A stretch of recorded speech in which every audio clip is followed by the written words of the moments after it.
নমস্কার বন্ধুরা, এসআইআর নিয়ে অনেকগুলো ভিডিও বানানোর পর একটি প্রশ্ন বারবার আসছে। প্রশ্নটি হলো, আমি তো বিএলওকে ফর্ম জমা করেছি, রিসিভ কপিও পেয়েছি, কিন্তু যদি বিএলও অনলাইনে আমার ফর্ম এন্ট্রি না করে তাহলে কি হবে? সো বন্ধুরা, আজকের এই ভিডিওতে এই একটাই কথাকে খুব সহজ ভাষায় আপনাদের বুঝিয়ে দেব। প্রথমত, ফর্ম জমা দিলেই দায়িত্ব শেষ নয়, বিএলওরও দায়িত্ব আছে।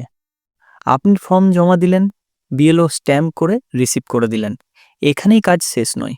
বিএলওকে অবশ্যই তার অ্যাপ দিয়ে আপনার ফর্ম অনলাইনে এন্ট্রি করতে হবে। দ্বিতীয়ত, বিএলও একা কন্ট্রোল করে না, ওদের সুপারভাইজার আছে। একজন বিএলওর ওপরে আরও লোক থাকে যারা তাদের প্রতিদিনের কাজ দেখেন, কতগুলো ফর্ম জমা পড়লো, কতগুলো আপলোড হলো, আরও কত কি, সব তথ্যরই ওপরের মহল জানে।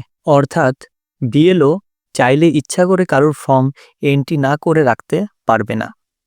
তৃতীয়ত, বিএলওর ব্যক্তিগত রাগ বা অভিমান নিয়ে কিচ্ছু হবে না।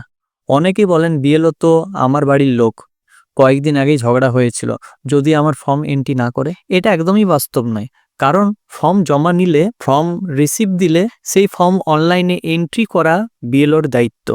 না করলে বিএলও শোকজ পর্যন্ত হতে পারেন, তাই ভয় পাওয়ার কিচ্ছু নেই।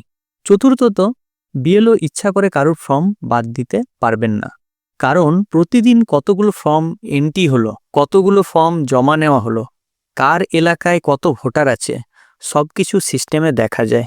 অর্থাৎ কেউ চাইলে লুকিয়ে রাখতে পারবে না। কিন্তু তবু যদি ভুল হয়, মানুষ মাত্রই ভুল হতে পারে, হয়তো ফর্ম মিস হয়ে গেল, বা এন্ট্রি করার সময় স্কিপ হয়ে গেল, নজর এড়িয়ে গেল, এমন হলে আপনি চিন্তা করবেন না। রিসিভ কপি থাকলে আপনি 100% সেফ। যদি আপনার ড্রাফট লিস্টে নাম না ওঠে অথচ আপনার কাছে রিসিভ কপি থাকে, তাহলে আপনি সরাসরি বিডিও অফিসে গিয়ে অভিযোগ করতে পারেন।